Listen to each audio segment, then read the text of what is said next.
Welcome to Fundraising Stories with Female Founders. I'm Elliott Brown, the founder and CEO of Enter the Arena. I'm a serial entrepreneur and an expert in raising investment and business growth. Our mission at Enter the Arena is to empower female founders to fly through pre-raise and investment and onto the exponential growth of their business with investment expertise and business coaching. Here we share the stories of inspirational female founders who've raised investment to inspire you to do the same. You'll hear their honest accounts of what it was really like to secure funding, the highs, the lows, and the challenges they experienced on the journey. And along the way, we'll discuss top tips for how you can be successful too.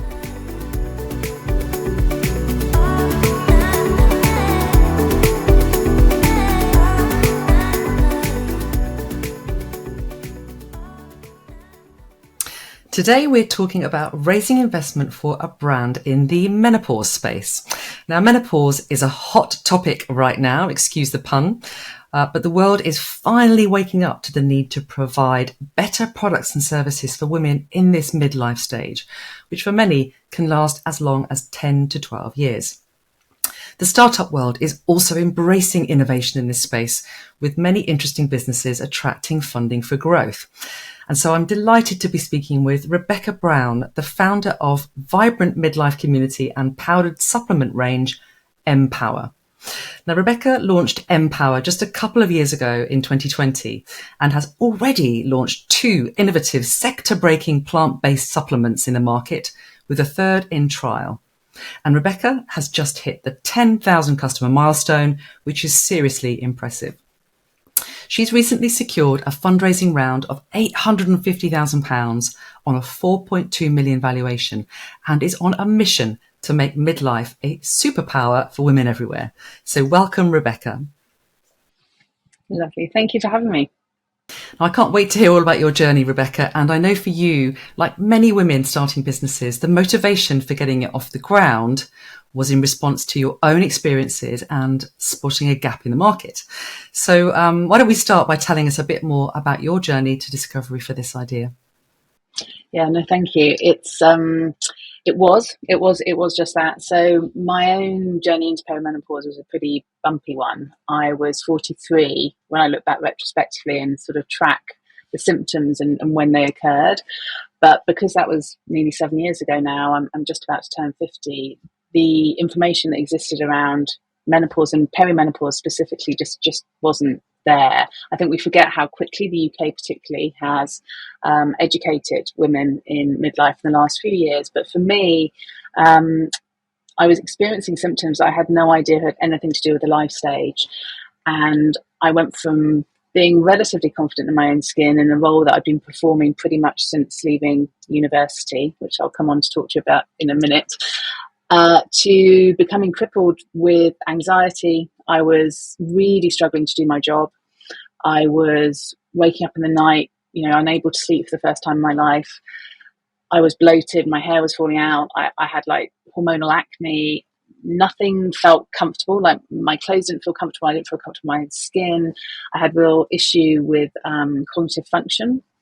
So I now know that obviously is brain fog, which I always think is just such an unhelpful phrase for something that's actually quite frightening when it hits you in a severe way. I would lose track of what I was saying. I would lose the ability to actually identify objects. I remember coming out of my house and looking at this large grey pole and forgetting the word for lamppost and literally standing there for about 2 minutes trying to remember what they were called. And it was genuinely frightening for me because it felt like something very, very significant was happening to my body and I was no longer in control.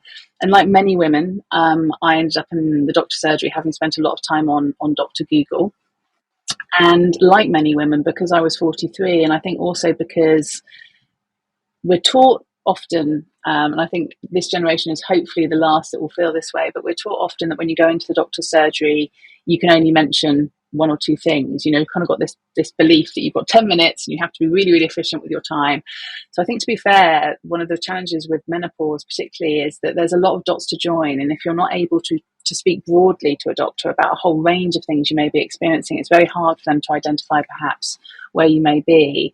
And for me, I went in and spoke about what was troubling me most, which was the anxiety, the sleeplessness, this kind of this nervousness, this inability to cope with my job. And I was diagnosed as being burnt out or depressed. And I kind of knew that wasn't the case. And that really was the beginning, I guess, of my journey back to my own good health and to discovering this sort of uncommunicated life stage. I was very cross that no one had told me about perimenopause, but I was also aware as a researcher that there was a huge amount that we could be doing if only we knew about things sooner. And so that's really where the foundations of the business began too, as I started to go deep. And I think my research brain made that something that I felt comfortable doing. I discovered all kinds of ways that I could be taking better care of myself alongside medical protocols that can help. And I also tiptoed on to social media as a researcher, to learn more about midlife and how other women had experienced this life stage. And what surprised me most was the willingness of women to share their experiences. And I think that's what makes females at all life stages phenomenal, in that we're kind of used to living in a world that isn't made for us. And so we tend to help each other out when we get to tricky, sticky bits.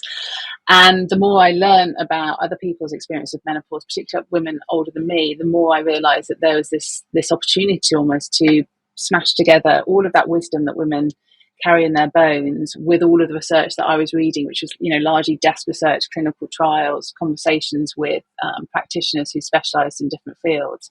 And that's really where MPowder began. I kind of emerged feeling better, having, taken a lot of my own medicine and applied a lot of the principles that I'd read about, and realising that if I could do something with all of that data effectively, there was a route to perhaps navigating midlife better for everyone.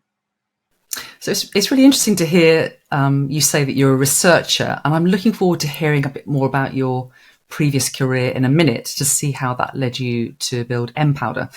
But also, kind of, where did you want to start with this? I mean, obviously, you've got a supplement.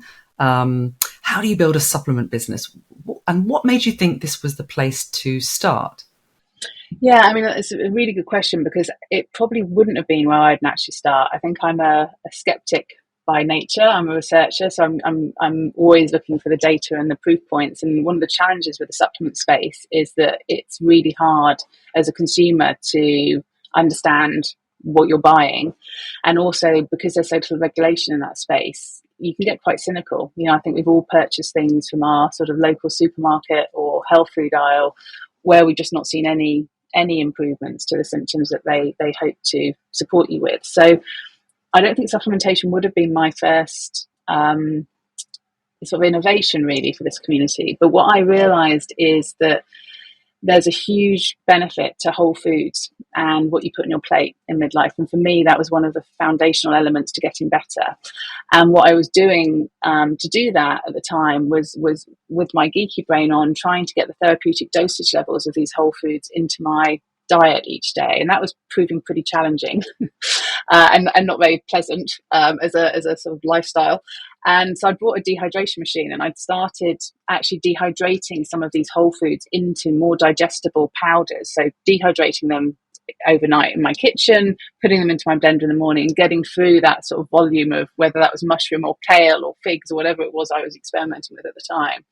And I was also doing a lot of work and research with naturopaths and herbalists about these remedies that have been used for centuries, and I actually have some really interesting clinical research around them, but all very small stage studies.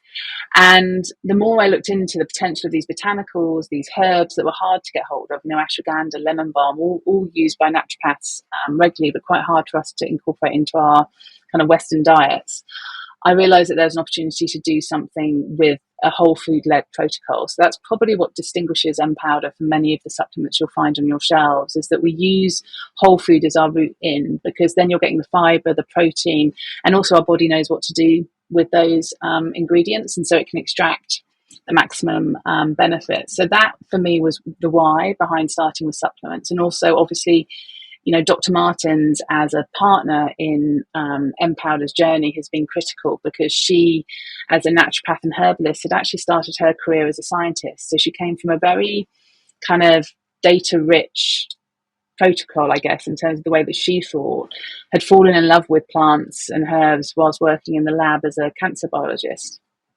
retrained as a naturopath, herbalist and lifestyle medicine practitioner, and had then worked within menopause clinics supporting women, often who are taking HRT, to do more with their diet and to introduce some of these botanicals that she'd seen really good results for. So that's kind of what drove us looking at supplementation. But I think the other thing that was really important for me was to ensure that we were really clear with our community that this wasn't going to be a silver bullet. You know, that unfortunately there aren't any, and we're sort of old enough and wise enough by midlife to know that, I think. And to be able to sort of take to market a supplement that had a very different philosophy behind it, which basically said this can act as a really valuable foundation, but let's also look at how you digest stress. Let's also make sure that we're, as a community, providing support and wraparound services and recommendations based on how you're feeling as an individual. And that, I think, is quite unique in terms of what we're doing, but it's also what kind of keeps us learning as well, because obviously as a result of having a very close relationship with our customers, we're also able to see the impact. And that goes back to that skepticism concern around supplementation. I think the other thing we have to recognize as brands operating in this space is you need to keep tracking and you need to keep iterating and improving, because the gap in terms of not just the sort of data health knowledge we have around females, but also the impact of nutrition on our bodies is still really limited. So you have to kind of do the hard yards yourself. And that means tracking, reformulating, improving, and behaving in a very different way to the way that most supplement brands behave. That's really interesting, and that data driven approach in terms of the research that you've done and the data that you look at for efficacy of your products, I imagine that must give you great confidence, and great confidence for your customers. So tell me a bit more before we move on. Just tell me a little bit about your background in research. I mean, are you a scientist? Is that where you came from? No, I wasn't a scientist. I'm actually a narrative researcher by trade, which is a very unhelpful job title. It basically means that I spent most of my career listening to people. So I'd worked in the creative industries as a planner, what they call a creative planner, and most of my focus was looking at future trends and looking to understand the way that humans articulate what they're looking for from the world. So a lot of time listening to stories, listening to the language that people use, and then also looking at the sort of the prediction models around where the world was heading, where certain sectors or categories were heading in terms of products and brands. So I suppose what I did have was a real love for lived experience, a real appreciation of the knowledge actually that individuals carry that often can get overlooked when companies are building strategies and future directions. We often forget about really listening to what people are looking for and how they're feeling. So that was my background, and I think instinctively probably why I created a community of people that would then work with me collaboratively, because that's kind of what I'd always done, and the way I'd always read research was that my job was to kind of consolidate all of those voices to help businesses better serve the people that they were looking to engage with. And you know, if I think back now on what MPowder has become, it is very much that co-creation community where I don't think I'd ever feel comfortable taking stuff out to market just based on the desk research or just the brilliance of Dr. Martens or any of the practitioners we work with. It really is that feedback loop where consumers tell us, you know, not just whether our products and services are working, but also how does it feel? You know, like what about the graininess of the powder, or what about the taste profile, and all of that kind of stuff, and also what are your hopes for? What should we be thinking about next? How do we talk to you about these symptoms in the way that feels appropriate? So that was my background, and it's interesting, isn't it? How when you look back, you realise how many of those tools that you learn, and you're in a completely different world, but they do become useful. Yes, and listening to your customers, I mean, it's probably the most important thing. And actually, so many businesses skip over this bit because they think it's going to be really expensive to do that kind of research. They don't come from a research background. They think they've got the instinct to create a product that their customers want. And actually, this can be very dangerous, can't it, to make those assumptions about what it is your customers really need. I totally agree. And I think particularly when you're dealing in two areas. So, you know, if you look at menopause as a category, I think one of the challenges it's faced is that it's a taboo topic. So if you look at, you know, the way that we as females feel about talking about it, although the world is changing, research by Gen M, which is, you know, the UK's leading think tank really on this topic, last year highlighted that more of us feel aligned with the statement menopause is a taboo topic than we did 2 years ago. So interestingly, for me as a researcher, the more we talk about it, the less comfortable we are talking about it, which I think is a really interesting friction that we need to resolve. But also, when you're dealing with a category where the kind of the attention given to the individuals that you're looking to serve just hasn't been there, then having their voice is absolutely critical. Because, you know, I had one individual's experience of menopause, but I didn't feel comfortable using that as a basis to build a business. And I think, you know, you have to let those voices come into the business. And it is risky, you know, and it does make it messy and complicated. But actually, life, particularly midlife, is messy and complicated. So I think, in a way, recognizing that and baking that into the way that you do business is a good thing, rather than something that should be avoiding because it feels hard. Yes, absolutely. So, let's talk a little bit about the beginning then. So you decided to go into supplements, and you talked about Dr. Martens, and I wanted to hear more about that relationship and how you work together. But also, what's involved at the start of trying to create this supplements business? What are the things you had to do before launch? And I'm imagining it's going to be expensive. So tell me what was involved at the beginning. At the beginning of the business, in terms of kind of getting things off the ground and getting things started, the biggest focus for us was finding a recipe and finding a way to take that from, I guess, the desk research and Dr. Martin's experience in field through to delivering a product that could be tested within our community. We had a number of challenges in the sense that we were going into trial just as the pandemic shut the world down for the first time. And that meant that we were formulating alongside having challenges around actually getting ingredients from all over the world into the country and finding a production partner that could collaborate with us to make that happen. But that worked. We went through a couple of cycles in terms of finding a kind of production team that would take a punt effectively on a small brand that had big ambition, was also looking to produce in artisanal batches. So for us, small batch volumes were really key to allow that feedback loop around data and efficacy to come back into our blends as regularly as possible.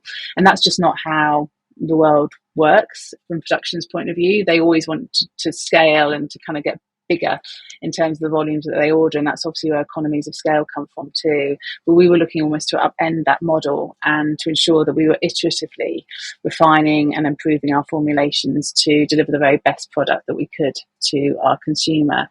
So to get it off the ground, key was finding a partner that sort of saw that vision and appreciated it in terms of a good thing to do that would actually ultimately lead to a very different way of supplementation. The other thing that was really challenging for us was finding consumers that were going to consistently take the product for us for 2 months in order to supply data back to us that we could then use to inform taking the product to market. And in the end, what we did in terms of finding the right people to take part of our trial is to really let go of any sort of I guess nervousness around inviting people into the belly of our business. We tiptoed onto Instagram. We recruited 50 participants who were screened purely for underlying health conditions, and then were shipped Periboost, which was our first blend to take to market. And that product went out the door, as I say, a few weeks after the world went into lockdown. And we then had 2 months of working very closely with these individuals. They would track their symptoms with us each week. We had a very clever tracking system that worked via SMS. We also joined each other at the early ages of Zoom, where the novelty factor was still there, and we were all looking for things to do with our evenings. And we would meet with those participants each week to talk to them about how they were feeling, to connect with each other, but also to explore other interventions that could work for them. So back to that point about MPowder not being a silver bullet as a supplement alone, they got access to mindfulness coaches to breathwork practitioners to cold water therapy practitioners to medical doctors talking about HRT. And over that period of time, they got to work with individuals that they felt could help them best too. And then all of that data was used to inform the final formulation that went into market. And we started with a D2C model. So we launched the brand online, but we very quickly found that a number of, I guess, early adopting retailers wanted to support the work that we were doing too. So Cult Beauty was a very significant early partner and actually launched PeriBoost with us. And what about the funding piece then? Did you fund MPowder yourself at the start? In terms of self-funding, it was necessary for me to get it off the ground before I felt comfortable, I guess, going out for investment to support what we were hoping to achieve. So to answer the question at the very beginning, yes, we were self-funded. I was lucky in that when my own perimenopause journey made it very difficult for me to work, I paused the work that I was doing. I was running a research house at the time. I'd also got a little bit of a nest egg as a result of selling a business area in my career. So I was part of the sale of an agency called Byte. And that money was kind of ring fenced and it felt like the right thing to do with it. So I was able to make the investment in that first trial run. So taking the product from an idea that I'd had in terms of the kind of whole food led elements that I thought would be useful to paying Dr. Martens for her consultative brain to help me refine that formulation, go through all of the approvals and the checks and measures in terms of therapeutic dosage levels, collaborating with a production partner, designing the pouch with my founding partner, Simon, who built that whole brand identity that you see today and has done so incredibly beautifully. All of that work was done as a result of me funding that first push. And then when we got to the cusp actually of doing the trial, I signed up with an accelerator program. So we got a tiny bit of investment there and we did our pre-seed around the same time as going into trial. And that, although very difficult to manage from a sort of logistics point of view, was quite valuable because what we were able to go out to angels with was a story of something that had gone from sort of lived experience to research to in-field testing. And I think that created a real sense of purpose for the business, a sense that the sort of the train had left the station. There's an opportunity for people to be part of whatever happened next. And also with Cult Beauty then being one of those early retailers to come on board, that kind of confidence that yes, we were addressing an area that was of interest, and yes, you know, early adopting kind of future focused retailers could see the potential for what we were creating with MPowder, meant that we were then able to go to the community of angels and sort of early stage VCs and start having those conversations around investing in what we were building. Julia here. I hope you are enjoying this podcast episode. So let's just take a short break because I'd really like to let you know about the Fundraising Academy for Female Founders that I run. Now, if you're looking to raise investment and you'd like the very best training and support as you go through the journey, then I would love to help you. Because joining the program is going to empower you with the strategy, skills, and support you need for success with your raise. From ensuring you have an investable company, preparing your pitch assets like your pitch deck and financials, knowing exactly how to reach out to the right investors, how to have great conversations with them that lead to them investing in you. And you're going to get all the tools and templates you need and check-ins every week. And alongside all of that, we support you with your mindset and your confidence, which is so important when you're fundraising. You'll get to meet your peers who are going through the same process too, and you'll also have online support whenever you need it. You can join group coaching sessions, and you can also get one-to-one time with me too. We have helped dozens of amazing women raise investment through our program, and we'd love to help you too. So if you'd like more information on the Fundraising Academy for Female Founders, then just go to enterthearena.co.uk and we'll see you there. Did you always know that you'd have to raise investment, or was that something that you realised as you went on the journey? I did always know that we would need to raise. I think for me, coming out of an agency background where I'd spent my career as a researcher supporting other brands and other businesses in scaling and doing better for their consumers, I didn't want this to be something that was constrained by funds. And for me, one of the most shocking things about midlife when I started looking into the research was how woefully researched it is actually as a life stage, and also how limiting the solutions were for me at that time. I think in the last 7 years that landscape has changed quite significantly, but it's still really hard to find the answers in terms of the symptoms that you may be struggling with, to get the life stage even diagnosed in the doctors, although the UK has made leaps and bounds in the last couple of years as a result of grassroots activism. It's still shocking the amount of women that go for multiple appointments, for all kinds of tests associated with truly frightening diseases and underlying health conditions, because we're not looking at the age, the menstrual cycle, the symptoms in a joined up manner in order to identify menopause. So I didn't want it to be something that was going to take years and years and years to deliver, because it felt really urgent. It felt like we need more and we need it to happen now. And also you've got this untapped pool of insight and wisdom in women.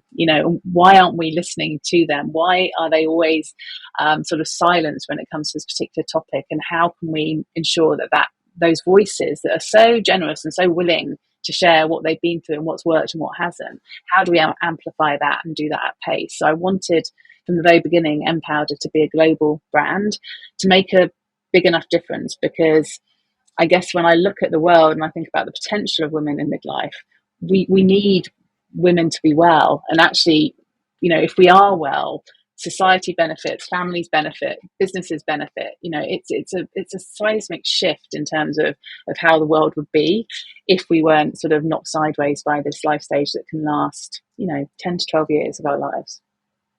So super important to find the right kind of investors who would really get what you're doing in this space. How did you go about finding them? Where did you start with all of this?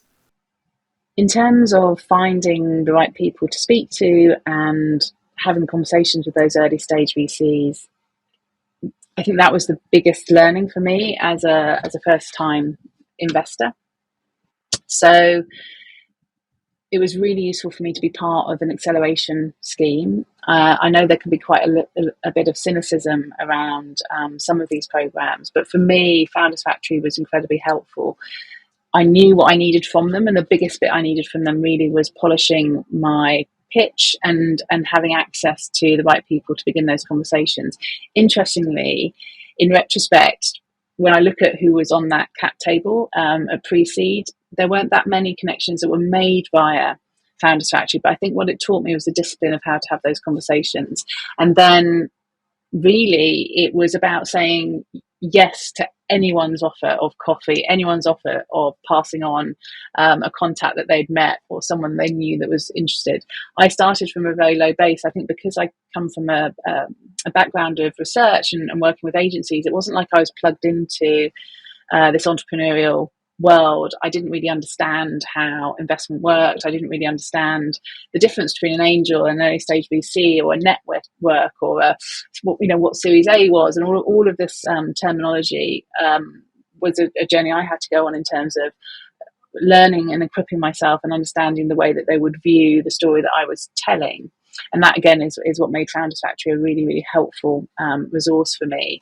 And then you kind of start to get a sixth sense. I kind of got to the point with many of those early stage VCs or angels of knowing in the first few minutes whether this was going to be an area of interest for both parties. Because for me, MPowder needed the right type of angels around its business. It wasn't just about getting money. It was about getting the right support and the right understanding of what we were trying to build, because we weren't just building a product range, for example, to scale. We weren't just building a content platform. We were looking to kind of create an ecosystem that would support women throughout their menopause journey. And that was something there wasn't an easy blueprint to reference. And on top of that, we're talking about the menopause space, where when we first went for our pre-seed funding, was a market that had kind of been tapped. So there's a stat out there that says it's a $600 billion market opportunity, but it was a very clouded space in terms of, who are going to be the brands that succeed here? What are the business models that are going to really gain traction with this audience? Is there actually propensity to spend? We know that 51% of the population goes through menopause, but do they actually want to buy products that focus specifically on that life stage? So there are a lot of unanswered questions that made it a very high risk investment for anyone really, angels, VCs, regardless. So looking to identify and almost use your gut to get a sense of who was going to be the right type of person to kind of support you on that journey from very, very early stage right through to a scale up global proposition was key for me. I'm really interested to know, did you get a very different reaction when speaking with female investors as opposed to male investors? Because given that the world of investment is still very male dominated, I'm kind of imagining you might have had to educate your investor audience before you could even start to talk about your proposition, because let's face it, they don't have the same lived experience, do they? That's a really good question. Interestingly, I don't think gender played as big a part as you might expect when hearing me talk about the challenges I faced as an individual navigating midlife, and also the conversations I had. There definitely was an education piece that needed to be done, and I found myself a little bit frustrated about that at times, because you often get a slot with investors. You get a 30-minute call initially as a discovery initiative, or if you're going in front of a network, for example, of angels, you might get a sort of 30-minute pitch. And if you're having to spend 20 minutes of that explaining the life stage to people that have never considered it or been told about it before, and then on top of that you're having to explain the severity and the impact of that life stage on 51% of the population, you feel like you kind of lost the time to then go into your sell, because so much of it is almost about setting the scene. In terms of who actually came on board, what I found was it was the people that really wanted to do something that had teeth around purpose.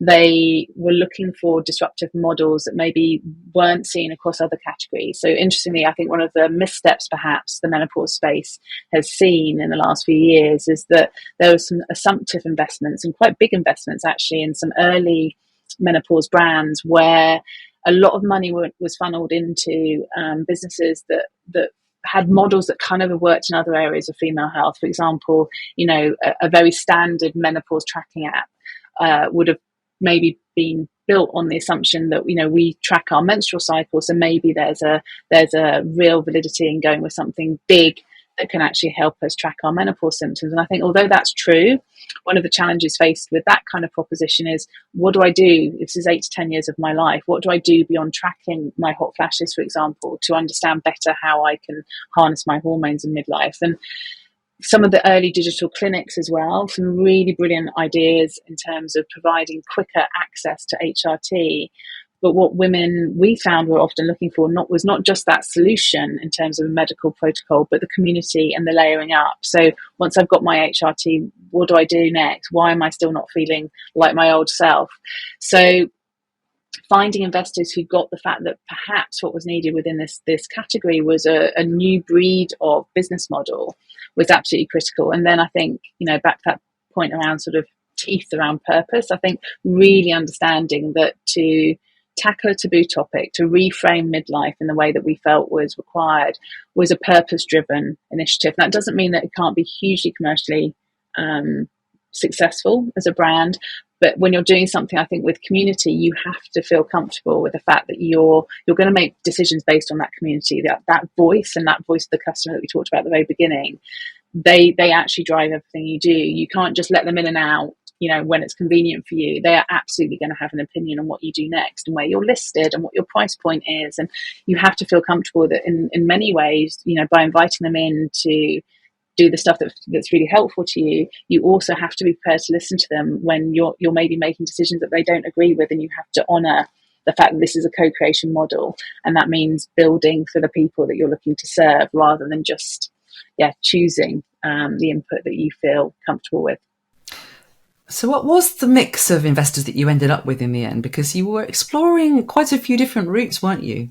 So actually, in the end, it was a real mix. There were some high net worth angels that came in very much from a purpose driven perspective. So incredibly informed parties who are really interested in female health, many of them very interested in sort of health span and lifespan. We had two significant investments that came in that really acted as our lead investors when talking to other smaller angels. We also had a really early stage VC, which was really helpful for me. So Pink Salt Ventures came in at the very beginning of our journey as a business as a result of a relationship they actually had with Founders Factory. And what was brilliant about having an early stage VC on the cap table from the very beginning is that it taught me to understand the lens through which they view investment. And that's been really helpful as we grew. So when we went to seed, having someone close to the business who was viewing it slightly differently to the way that an angel may evaluate the opportunity helped, I think, us to again understand how best to navigate that next stage of investment that happened, a couple of years later, last summer, where we were having conversations on a different level. We'd lived through the pandemic, we'd lived through Brexit, we'd lived through the Suez crisis in terms of our product not arriving in the UK within the timeframes that we needed it to. The retail sector essentially shutting down. There were very many things that happened post that early stage investment, and our need to go back out to the market to raise again. And I think having a VC's voice actually around the table talking to us about the way that our figures and our metrics and our vision would be viewed really helped us when we went to seed. So angels, along with a very early stage VC on that first seed round. And then was the second seed round you did VC led? So actually the second round in terms of seed was also largely angel driven, but what's been really interesting to me is that we were incredibly lucky in the timeframes of our raise last year. We went to market at a really tricky time. We were having conversations as the world was kind of imploding with all of the hardship and the horror of the Ukraine, the cost of living crisis, obviously within the UK, so growing nervousness across the fundraising landscape in terms of investing, particularly at really early stage businesses. And I think, if you look at MPowder, we're early stage. We're in a category that has yet to really prove itself. We're also in a space where there's nervousness about making things. So the fact that we were an ecosystem that had at its heart a product and a product portfolio, which means all kinds of things in terms of cash flow management, was a risk as well. So I feel incredibly grateful that we had conversations early enough to really build good relationships with angels, but also what we found was angels who were sort of closely aligned with VCs coming in at this point. And I think that again has been a massive learning curve and also value for me as I look ahead to our next stage where we will want to go out for Series A in the future. Having angels close to the business now who are either aligned with funds or directors of funds, I feel like their lens and what they're teaching me now, and the conversations we're having, the way that the business is being viewed, can only help us in the future. So I think, on reflection, pre-seed as a raise for me was about meeting all of those purpose-driven individuals who have the capacity and the interest and the passion to back businesses like mine, which are doing things differently in categories that aren't easy, but they believe in us and they give us all of that fuel and energy. And then having an early stage VC then helped me get my head around how VCs also think. And then going to seed, talking to angels perhaps with more of an investor sort of mindset. Some of the angels, on our cap table now, make 50, 70, 80 investments a year. They're very well versed, they're very successful, as angels, and they do this a lot, and they're often aligned with larger funds. So they're helping build that knowledge further. And I think then each time you go out, you're learning about what's coming down the line, and it's made me feel a lot more comfortable about the conversations we'll be having in the future, which is, when we go to Series A, getting in front of the right profile of VC to really explain this global vision we have for a world where women are well, and that we can provide that ecosystem around it that really allows them to thrive. Well, it certainly sounds like you've got some amazing investors on board who are going to really help you grow the business. I wonder, is there anything you would do differently on your fundraise if you could go back in time? That's a really good question. I think looking back on it, some of the things I wouldn't do are more around my own confidence in telling a story. I think I grew up obviously in a creative agency environment where storytelling and presenting data in a way that people can kind of get their head around quickly is a discipline you learn really early on. And, so much of what we do as humans is based on the way that we tell stories and the way that we connect with each other. I think I had sort of an academic nervousness around my pitch deck and what it should look like and how the story should break down. And I got so many early sort of pieces of feedback from people that meant that I spent far too long, I think, in retrospect, recutting that deck, maybe to fit a vision of how someone else would tell the story that actually I knew inside out, having spent so much time with our consumers, having their voices in my head, and having a very clear view of where I felt that this category could go, and also the value I felt that MPowder could bring within it.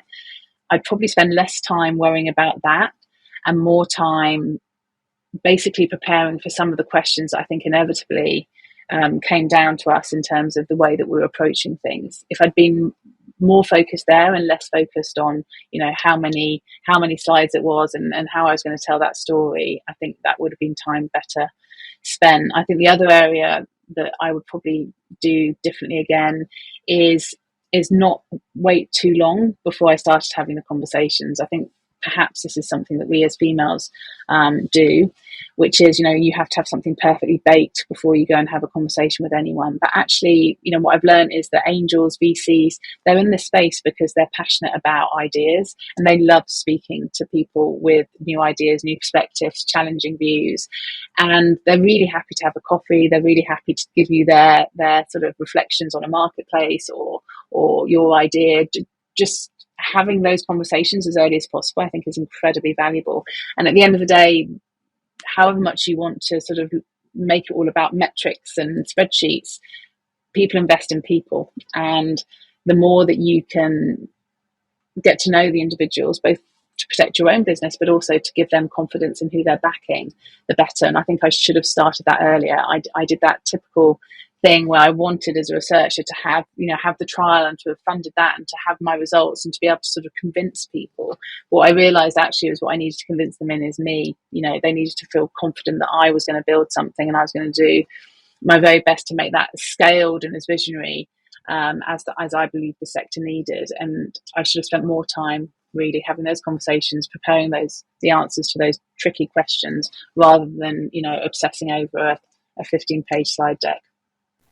You're so right. I mean, it's all about relationships at the end of the day. And it's about trust, isn't it? Trust between you and your investor. And as you say, kind of getting those meetings is just one thing, but the conversations you have and how you deal with Q&A is really important. Great. Okay, so what is next for MPowder, Rebekah? And do you anticipate having to raise further investment to help you scale? Well, lots is next. We have just finished a consumer efficacy study of our first encapsulated powder. I'm particularly excited about that one because it really is the output of 2.5 years of tracking people's symptoms and also the efficacy of our foundational blends, which are really complex whole food-led powders, as I described earlier, that take a long time to formulate, that have a high price point because there's like 29 plus ingredients for each formula. And what we were seeing was that there were certain cluster symptoms that tend to sort of stick together and tend to persist across our menopause journey for many of us. And they're linked to basically our hormone pathways. And Mood Food, which is the first encapsulated product, looked at cognitive function, mood and sleep as one of these cluster symptoms we've identified. So it's been so exciting to use our own proprietary insight to drive a specific solution for our community, but the results have also been phenomenal. So I'm really excited that sort of all of that hard work of 2.5 years has really resulted in an incredibly effective supplement. So I'm really excited about that. So broadening the range, doing more cluster symptom orientated products, building out that ecosystem. So we already have a very vibrant community around the business. So, over 30,000 people subscribe to our newsletter. We run monthly Menowell masterclasses with amazing experts. But sort of really doing more and more in the corporate sphere is a big focus for us as well. And then in the next 12 months, we will definitely be looking at our global ambition. So the UK has been a fantastic market, particularly I think for menopause, in that it really has led the way in terms of the societal conversations taking place. So, within the UK, the government has legislated to change the curriculum in secondary schools. So menopause is now talked about within those biology classes that you and I had and weren't told about. But in addition, obviously, menopause at work has had a real focus in the last couple of years within the UK, with legislative change to support corporates being able to do more to ensure that we don't have this mass exodus of women in midlife that can occur if we're not supported fully. But I'm excited about taking all of that knowledge and learning, both in terms of what women need from us to support, education and community perspective, as well as our blends, into other territories. And that will require a significant fundraise to really sort of, put the fuel into the rocket to achieve the ambitions that we're looking for. It really is exciting to think about the global potential for MPowder, Rebekah, and I honestly wish you so much success as you go forward and roll this business out. And I would really like to thank you for sharing your experiences on fundraising. Lots of great takeaways there. Most importantly, I think, about finding investors that really believe in both you and the potential for the business. So thank you. Thank you, Julian. Thanks for the opportunity to have this conversation today. Thanks for following Fundraising Stories with Female Founders. This content is all provided to you for free. So if you've enjoyed today's episode, please subscribe so you never miss another one. Enter the Arena has helped hundreds of female founders fly through pre-raise and investment and onto the exponential growth of their business. Our first-hand experience, expert guidance and proven programs help female founders unleash the Wonder Woman inside. To see if we can help you do the same, head over to www.enterthearena.co.uk. I'm Elliott Brown and I look forward to talking with you soon.